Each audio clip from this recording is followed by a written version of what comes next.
Welcome to our channel how to IT tech to PK। उम्मीद करता हूँ मेरी ये बहुत सारी वीडियो मैंने जो एंड्रॉयड के ऊपर बना रहा हूँ आपने इनसे बहुत कुछ सीखा होगा। और आज की मेरी वीडियो भी उन्हीं में से एक है कि उसमें से एक ऑप्शन है जो आपको बताने जा रहा हूँ। सेटिंग्स में जाने के बाद एडवांस सेटिंग्स,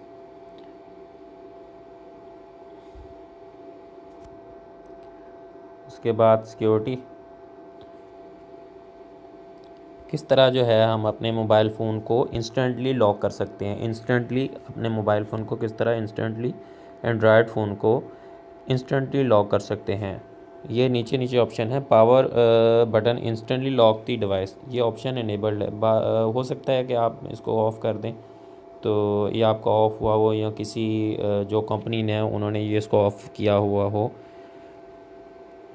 तो मेरा जो सेट है ये हवाई जीना लाइट है, इसमें ये ऑप्शन ऑन था। हो सकता है आपका ऑफ़ हो तो आप इसको ऑन कर दें। ऑन करने के बाद ये आपका एक्टिवेट हो गया। जब आप पावर बटन दबाएंगे तो ये क्या हो जाएगा, लॉक हो जाएगा, इंस्टेंटली लॉक हो जाएगा। Instantly hold to enable instantly lock your device, this option will help you.